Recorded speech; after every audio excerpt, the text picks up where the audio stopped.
2023년 1월 12일 미국 소비자 물가 지수가 발표되었습니다. 이를 두고 그레이트 리세션 2023년 경제 전망의 저자이신 김광석 교수님을 모시고 이야기를 나눠보도록 하겠습니다. 교수님 안녕하세요.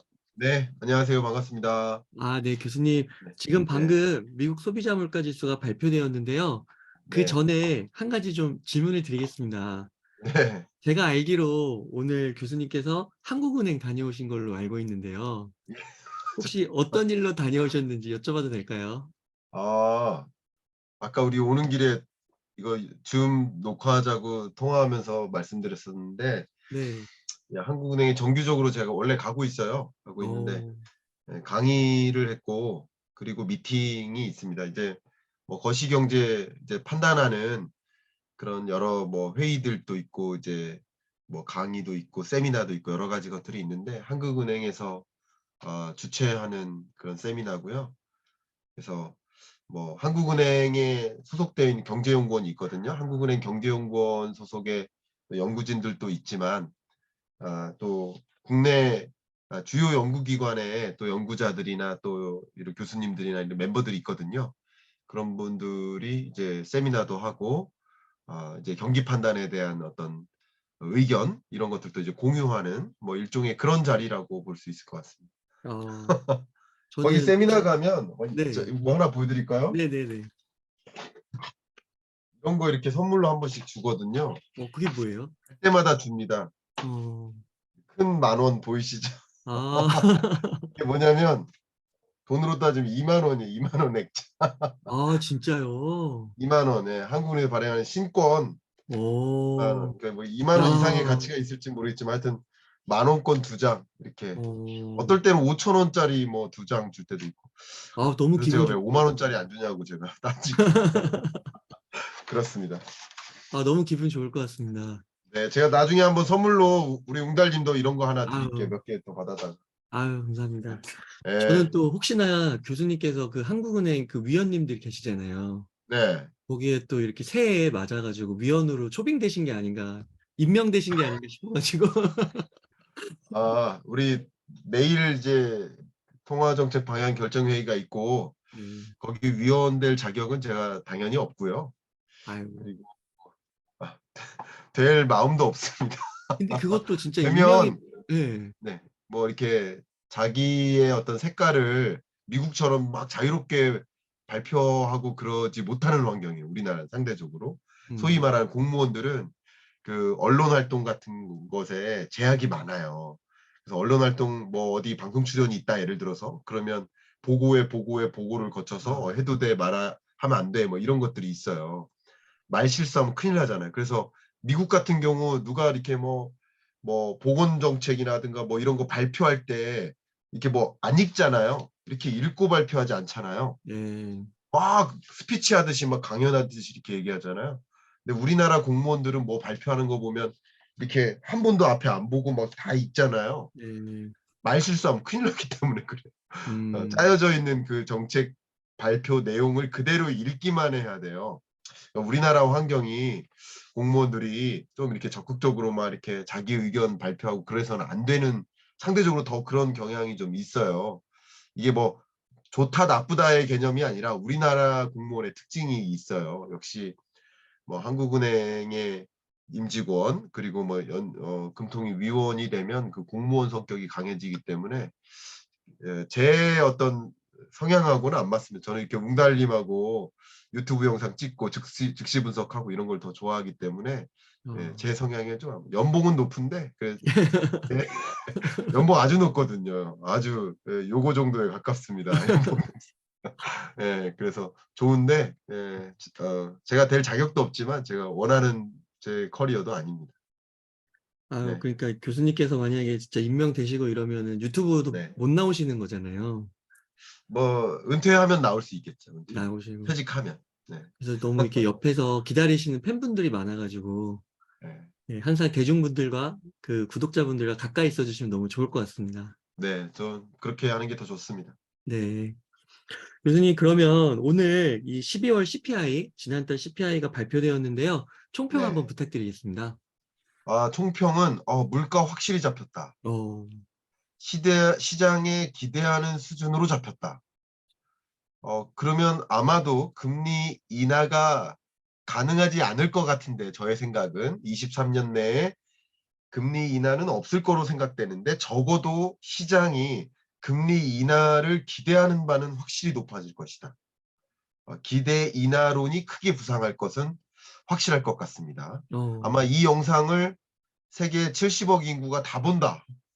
그러면 금리 인하를 기대하진 않을 거라 생각이 되는데, 다 보는 게 아니기 때문에 시장은 대부분 금리 인하론을 많이 부상시켜 나갈 것이다. 그런 생각이 드는 그런 대목입니다. 그러면은 많은 시장에 계신 분들은 되게 지금 기분이 좋으시겠네요. 기분이 굉장히 좋을 거라고 생각합니다. 아, 네. 네. 그러면은 교수님, 이 CPI 발표 이렇게 시장이 주목하는 이유가 네. 금리 인하에 대한 기대, 요 부분으로 좀 집중을 하면 될까요?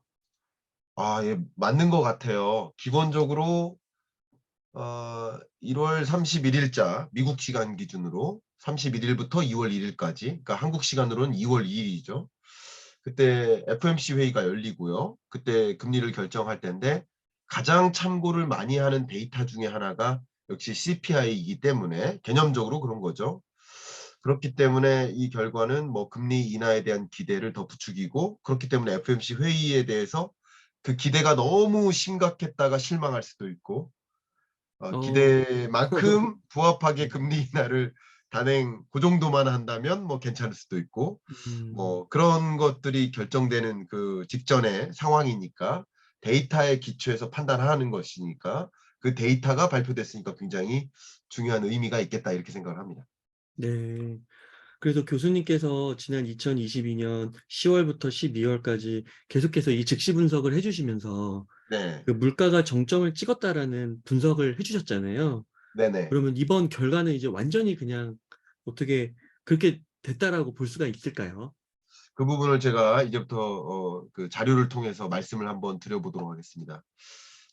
여기 제시되어 있는 이 통계를 한번 보시면 지금 6.5%로 뚜렷하게 내려온 모습인 건 확실해요. 그렇죠? 그렇기 때문에 지난달 물가 상승률보다도 낮아졌으니까 정점 찍었다라는 것에 부합하고요. 첫 번째. 두 번째는 시장의 기대치가 6.5%였으니까 역시 6.5%라는 시장의 기대치하고도 맞았으니까 역시 물가 잡혔다라는 그 표현이 적합할 수 있겠고, 이 두 가지. 그다음 세 번째는 이 보시는 것처럼 2022년 들어서 가장 낮은 물가 상승률 6.5%라는 면에서 또 의미가 있고요. 또 7%대를 벗어났기 때문에 6%대로 안착됐기 때문에 또 한 폭의 어떤 기대에 이렇게 부상할 수 있겠고, 여러 가지 관점에서 다 말씀드려 보는 거예요. 그리고 이게 또 중요해요. 이게 왼쪽은 지난달 11월 물가 상승률 7.1이었고요. 이번에 6.5%인데 잠깐 비교를 해보겠습니다. 이 식료품 같은 경우 10.6이죠. 그 당시에. 그리고 에너지가 13.1이에요. 와. 근데 이번에 식료품도 줄었고 상승률이 음. 떨어졌고, 크게 떨어진 게 에너지예요. 예. 제가 지금 급하게 하느라고 7.3을 위에다 그 자리에 뒀는데, 어쨌든 13.1에서 7.3으로 에너지 부문에 해당되는 물가가 크게 떨어졌다라는 거예요.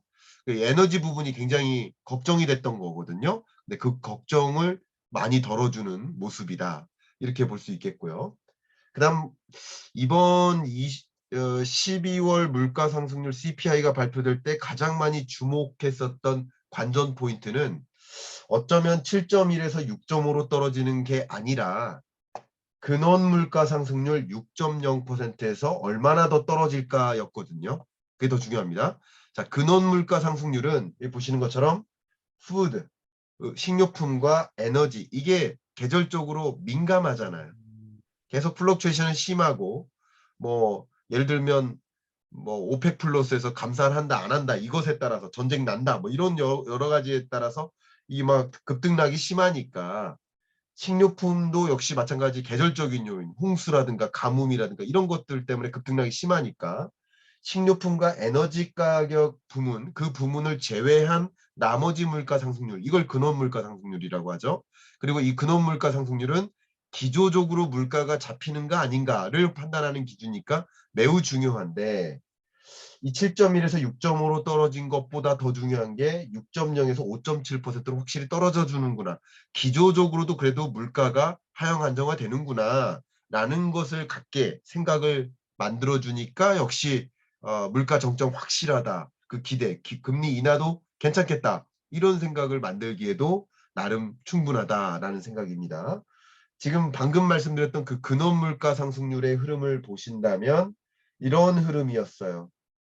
제가 사실 그냥 제가 이 통계를 미리 이 12월 근원 물가 상승률을 미리 기록을 해 놓고 발표되면 업데이트해서 바로 하자 했는데 사실 업데이트할 필요가 없었을 만큼 제가 어, 그냥 예상한 대로 이렇게 갔거든요. 앞에 6.5%도 마찬가지고 5.7%면 저 5.7이나 5.8 이렇게 생각을 했었는데 그 보신 것처럼 근래 들어 근원 물가 상승률이 가장 낮고요.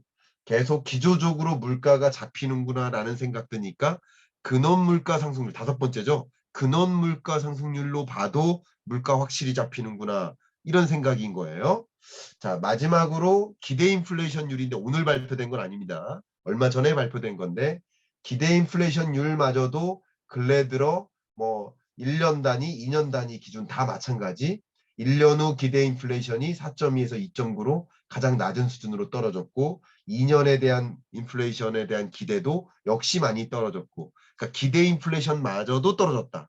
그러니까 네. 실적치도 떨어졌고 시장의 기대치보다도 떨어졌고 근원 물가 상승률도 떨어졌고 전반적인 식료품이나 나머지 모든 품목에 걸쳐서 전반적으로 떨어졌고 기대 인플레이션율보다도 떨어졌고 여러 가지 면에서 다 떨어졌다. 그 이런 것들을 이제 정리를 해본다면 아 물가 확실히 잡혔구나라는 그 어떤 자신감 그러니까 금리 인하 해도 되는 거 아니야 하는 기대감 이게 동시에 교차하는 그런 지표라고 해석을 해볼 수 있을 것 같아요. 어, 그 교수님께서 보실 때 네, 그 에너지 부문이 정말 크게 하락했잖아요. 네, 그 이유는 뭐라고 생각하세요? 네. 역시 글로벌 리세션과 부합하는 이야기인데요. 아, 글로벌 리세션이 오는 과정에서 원유 수요가 급감해요. 근데 이번에 월드뱅크에서 나온 보고서도 보면 오펙 플러스 회원국들이 원유 감산 합의를 도출했고 감산 이행도 어느 정도는 합니다. 그 감산 합의에 도출한 만큼 이행하지는 못한 제가 그 부분 얼마 전에 설명드렸었죠. 그렇게 이행은 못하는데 어쨌든 감산을 해요. 근데 그 감산 규모보다 글로벌 리세션에 대한 우려 때문에 원유 수요가 감소하는 게 더 커요. 그러니까 원유 수요가 급감하니까 공급이 줄어드는 게 문제가 아니라 원유 수요가 음, 그 이상으로 급감하니까 원유 가격이 생각보다 빨리 안정화되는 모습이에요. 네. 오펙 플러스 회원국들의 감산 합의 이후에도 계속 원유 가격이 안정화되는 모습이잖아요. 그 에너지는 결국 그런 것이라고 볼 수 있겠고요. 그리고 좀 우려했었던 게 유럽인데요. 유럽의 물가가 뒤늦게 치솟았었거든요.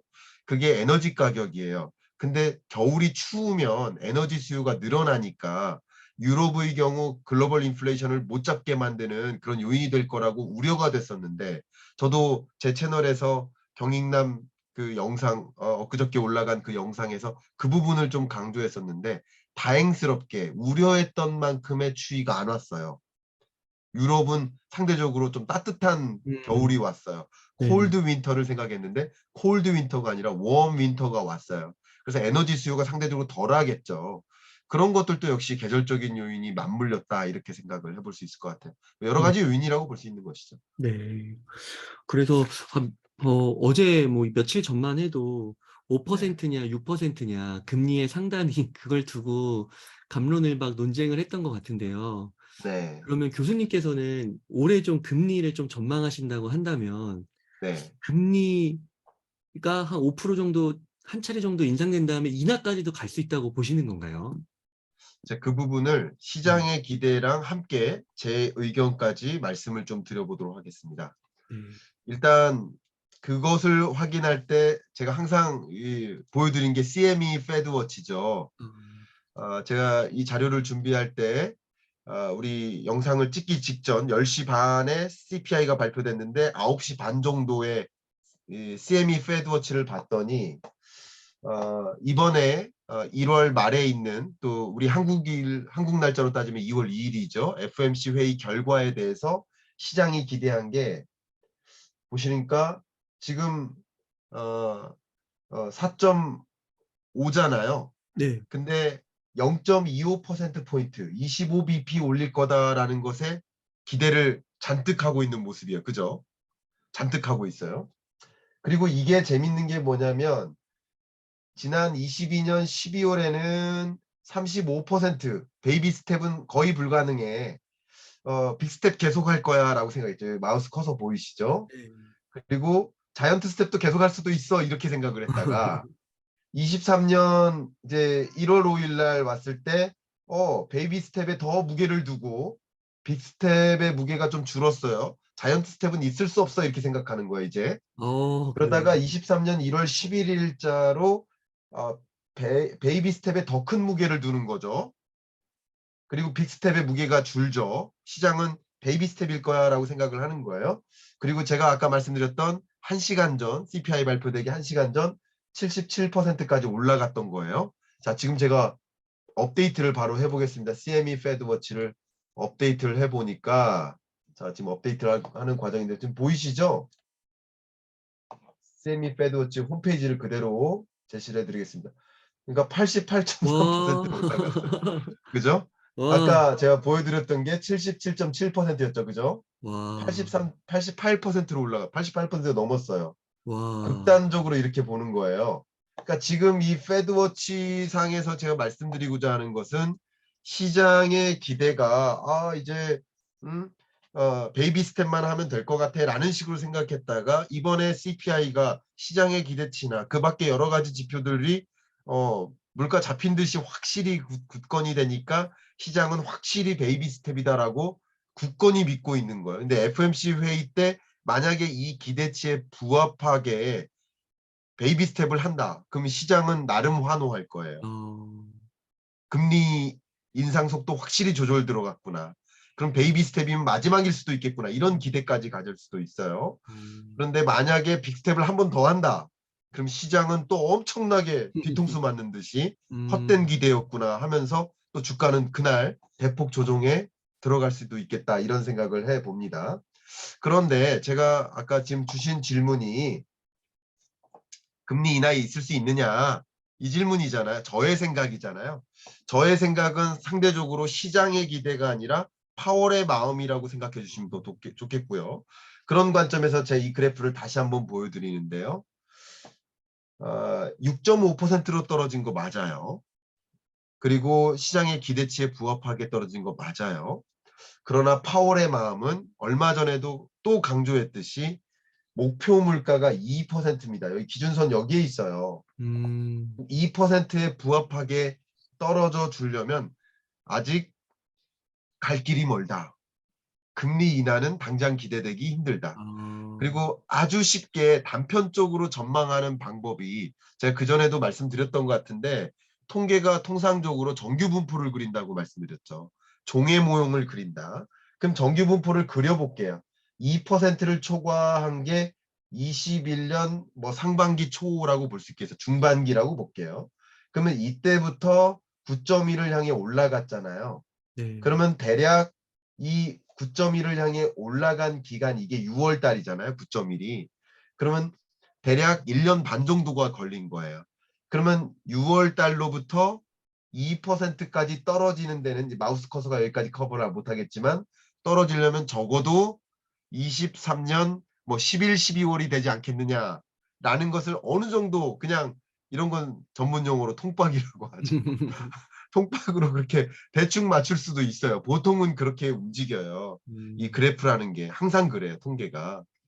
그것까지 이제 감안을 해본다면 23년 연내 이 말 그대로 우리가 목표하는 이 2%라는 목표 물가에 부합하게 가지 않기 때문에 금리 인하를 시장에선 기대하지만 금리 인하가 단행되기는 상당히 어렵다. 어. 이렇게 말씀드리고요. 2%라는 목표 물가에 빠르게 부합하면 모를까? 아니면 목표 물가 자체를 상향 조정하면 될 수 있는데 그렇게 되지 않는 한 금리 인하는 좀 어렵다라고 받아들여지고 어쩌면 좀 과한 기대다. 근데 기대만으로도 주식시장에 돈은 쏠릴 수 있는 거예요. 그죠?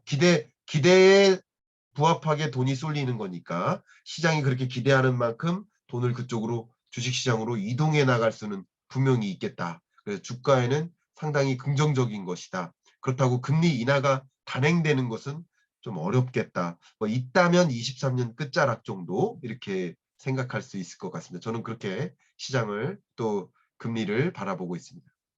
그러면요, 교수님, 이제 미국 시간 기준으로 FOMC 회의가 1월 31일, 2월 1일에 이렇게 열리잖아요. 네, 그러면은 그때 만약에 이 CME 페드와치에 네, 이런 예상이 맞다고 한다면 네, 이제 4.75가 예.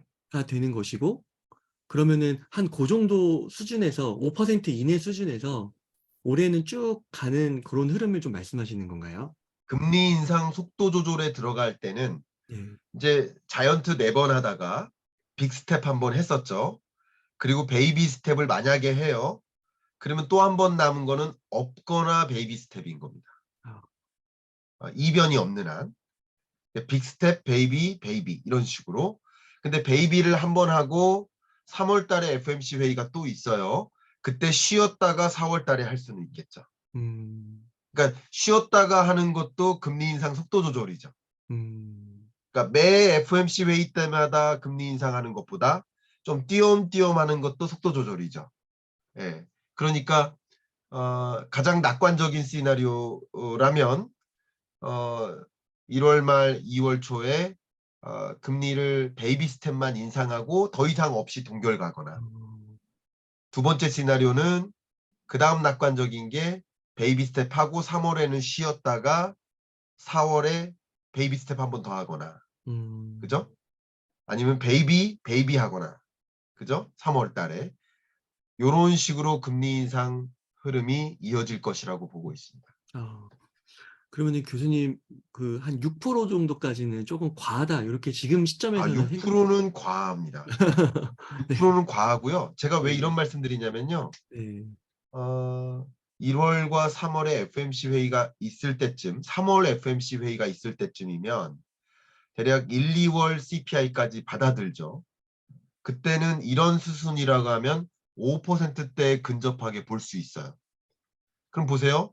5%대의 CPI와 금리도 5% 정도가 되겠죠. 네, 거의 만나는 크로스되는 지점이에요.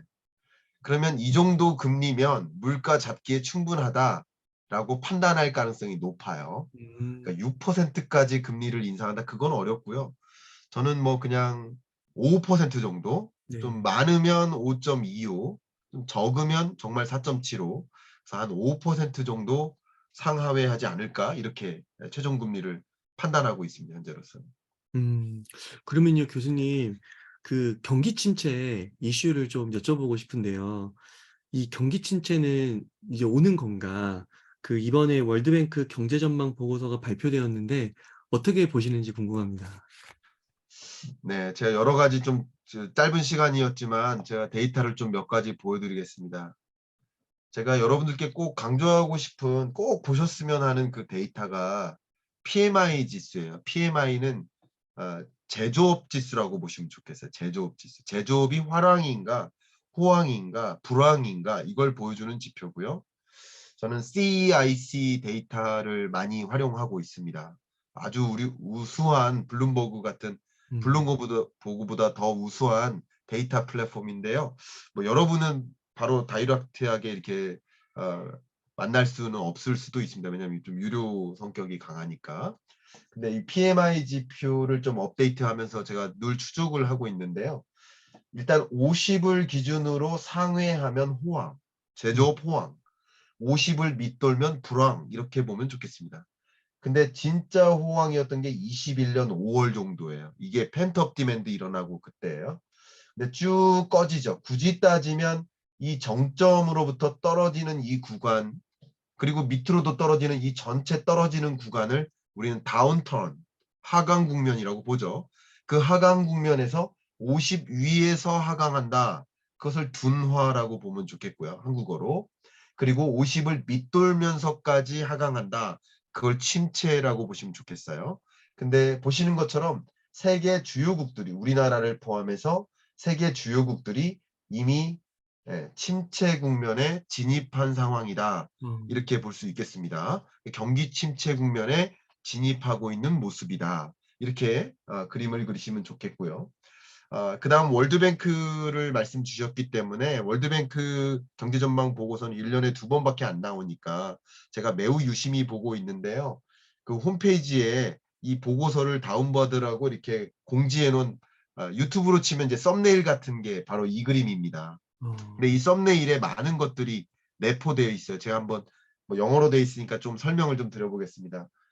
굉장히 샤프한, 굉장히 급격한 그리고 이게 중요하죠. long lasting. 장기간에 급격하면서 장기간에 걸친 slow down, 하강 국면이 진행된다. 이게 어디를 중심으로? 선진국을 중심으로. 그리고 그것이 이제 developing countries, 이 신흥개도국들에게도 좀 어려움을 주게 될 것이다. 이런 월드뱅크의 진단이라고 볼 수 있겠습니다. 보시면 글로벌 성장세가 slowing sharply, 점점점 멈춘다, 샤프하게, 막 급격하게 멈춰진다 이런 느낌인 거죠. 뭐를 만나면서 evaluated, 이게 elevated, 제가 evaluated라는 표현을 하고 잠깐 혼동했네요. elevated니까 인플레이션이 계속 점증하는 거예요. 엘리베이터 타고 올라가듯이 인플레이션이 계속 올라가고 금리가 계속 올라가고 그러다 보니까 투자가 위축돼요. 기업들이 투자를 위축시켜요. 그리고 disruptions, 이런 것들이 발생해요. disruption 같은 게 발생해요. 뭐 때문에? 러시아 우크라이나 전쟁으로 야기된 이런 여러 가지 변수들 때문에 다운턴에 임한다라고 표현하는 거예요. 근데 이번 세계 경제 성장률 전망치 이게 굉장히 중요하죠. 23년 성장률을 1.7%로 봤어요. 이거 중요합니다. 근데 지난 6월 달에 전망한 게 3.0이었어요. 거기에서 이 보시는 게 1.3%포인트를 하향 조정했다는 뜻이에요. 그럼 1.3%포인트가 어떤 의미냐? 여러분 지금 100이라는 숫자에서 1.3이 조정된 게 아니라 3이라는 숫자에서 1.3이 조정된 거예요. 굉장히 큰 조정인 거죠. 그러니까 지난 6월 이후에 약 6개월 동안 엄청나게 금리 인상, 하이 인플레이션, 뭐 여러 가지 일들이 계속 벌어지면서 이만큼이나 조정한 거고요. 특히 선진국들이 매우 크게 조정됐다. 0.5%입니다. 이거 엄청 심각한 거고요. 구체적으로 제가 나중에 들어가겠습니다. 유로존은 0%로 전망합니다. 미국은 0.5%로 전망해요. 이게 다 뭡니까? 경기 침체를 전망한다는 것 그 자체예요. 제가 과하게 해석하는 게 아니라 이 숫자의 의미를 여러분께 그대로 전달드린다면 드라이하게 전달드리려고 노력하는 거예요. 그게 경기 침체라는 거예요. 제가 그전에는 한국 경제를 가지고 경기 침체 국면이다라고 설명드린 적 있죠. 우리 웅달님하고 같이. 이번엔 세계 경제 성장률 가지고만 말씀드려 보겠습니다. 이 그래프를 보시면 월드뱅크에서 1995년 이래로 세계 경제 성장률을 보여주는데 글로벌 금융위기 때 마이너스 1.6%, 그리고 2020년 팬데믹 위기 때 마이너스 3.2%. 이게 경제 위기예요. 이 두 번이. 그리고 세계 경제 관점에서는 1998년 IMF 외환위기 때 2.6% 성장했는데 세계 경제 관점에서는 위기가 아니에요. 우리나라 경제에서는 이게 위기였고 글로벌 금융위기 때는 상대적으로 위기를 피해갔던 건데 세계적인 관점에서 어쨌든 이 두 번의 경제 위기를 근래 경험했었다. 역성장을 경험했었다. 이 뜻입니다. 근데 그 두 개년의 경제 위기를 제외해 놓고 보면 23년 성장률 전망치가 가장 낮아요. 여전히. 이걸 경기 침체라고 하는 거야. 경제 위기가 아니라 경기 침체라고 하는 그 숫자인 거예요. 또 이 경기 95년 이래로 침체 가장 낮네요. 두 개의 경제 위기를 제외해 놓고 어, 가장 안 좋은 경제가 23년이라고 했는데 이걸 경기 침체가 아니라고 하면 도대체 뭐를 경기 침체라고 하는 겁니까 도대체. 그죠? 이게 음. 경기 침체예요. 제가 너무 속상해서 그래요. 경기 침체 얘기를 제가 많이 했더니 책 제목도 그레이트 리세션이라고 표현했더니 비관론자다 자꾸 그러십니다. 제가 비관론이 아니라 그냥 이 숫자가 경기 침체니까 경기 침체로 받아들여줬으면 좋겠다. 이걸 말씀드리는 것뿐입니다. 여러분 제가 호소드립니다. 제가. 이해 가셨죠? 예, 네. 호소를 잠깐 드립니다. 그리고 세계 경제 성장률의 평균치 제가 계산을 좀 해봤거든요. 평균치를 계산해 봤더니 이 위기시를 포함해서도 세계 경제 성장률의 평균치가 2.0%였어요. 어, 월드뱅크의 기준으로. 그 평균치보다도 밑도니까 그건 경기 침체 국면 맞아요. 근데 이거 두 개를 제외해 놓고 세계 경제 성장률 평균치를 제시해 보면 훨씬 높겠지만 어쨌든 그 정도의 숫자의 의미를 갖고 있다. 이것은 경기 침체 국면이라고 여러분 받아들이시고 대응책을 고민하는 게 어떨까? 이런 의견을 좀 드리고 싶습니다. 음. 그럼 경기 침체 국면에 진입을 했다고 하면 이제 진입을 네. 하는 거죠. 그러면은 한편으로는 좀 금리 인하에 대한 기대가 조금 더 커질 수도 있겠네요. 그렇죠. 일단은 첫 번째는 그 기대감은 더 커질 수 있죠. 시장의 기대는. 그러나 그 금리를 결정하는 주체, 당사자, 제롬 파월, 그리고 FOMC, 페드 위원들은 그런 생각이 없을 수도 있죠. 어. 자, 아까 계속 강조하듯이 경기 침체를 용인한 거고 당연히 필요한 거고 경기 침체가 와야만 물가가 잡히는 거라고 보는 그 페드의 마음, 그죠? 어. 파월의 마음은 경기 침체 오는 거라고 보고 금리 인상한 거니까 당연히 그것 때문에 금리 인하할 거라고 생각은 안 되지만 어. 시장은 어쨌든 경기 침체 자꾸 하니까 그러면 금리 인하 필요한 거 아니냐 하는 기대를 충분히 가질 수 있다 이렇게 해석은 해봅니다. 아, 네. 와, 네. 이게 진짜 그 투자자들의 마음과 파월의 마음과 네. 예, 이게 참 재밌네요. 네, 구분해서 이해하시면 더 좋고요. 그 네. 두 가지를 마음을 구분해 가면서 투자에서 결정하시면 조금 복잡한 상식일지 몰라도 뭐 지키는 투자를 하시는 데는 좀 유리하지 않을까 생각합니다. 음. 파월 아저씨가 미국에 계시는데 여기 가까운 데 네. 계신 것 같아요. 항상 요즘에 보면은. 그러게요. 제가 자꾸 파월의 입장을 대변해 주니까 저도 마치 파월처럼 자꾸 인기 없는 발언만 하는 게 아닌가 아니에요. 하는 걱정은 됩니다.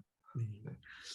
예, 교수님, 그러면 이제 2023년에 이제 FOMC도 열리고요. 그래서 네. 1월, 2월 이렇게 저희가 지낼 텐데, 네. 금리도 말씀해 주셨고, 그다음에 PMI 제조업 지수 이런 등등 좀 얘기해 주셨는데, 네. 저희가 뭐 또 주목해야 할 뭐 그런 지표들이나 그런 게 좀 있을까요?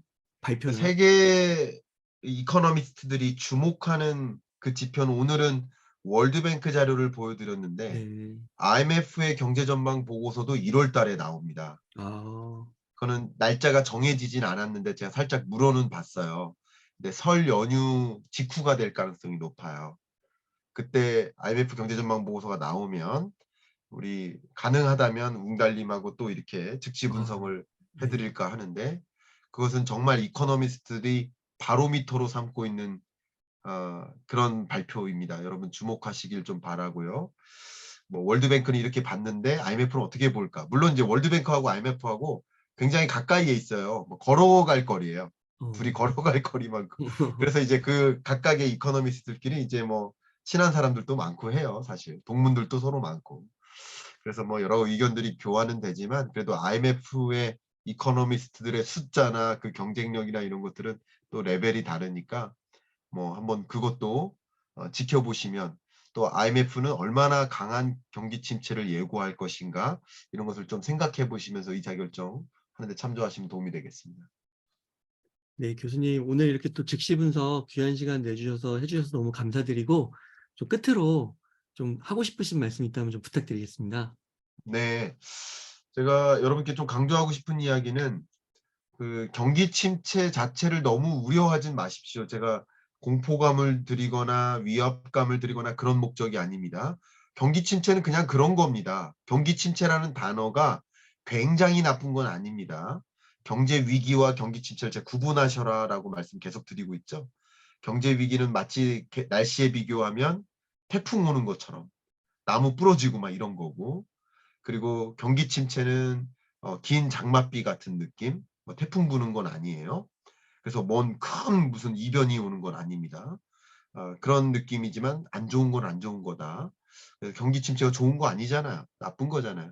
그 나쁜 거면 그 경기 침체의 성격을 읽고 23년에 어떤 준비를 해볼까 하는 생각을 항상 하시면서 이 건전한 의사결정, 투자 의사결정 하셨으면 하는 바람, 네, 마음 올립니다. 네, 감사합니다. 이렇게 해서 그레이트 리세션 2023년 경제 전망의 저자이신 김광석 교수님을 모시고 이야기를 나눠봤습니다. 긴 시간 동안 유익한 인사이트 많이 나눠주셔서 감사의 말씀 드립니다. 오늘 고생 많으셨습니다. 네, 감사합니다.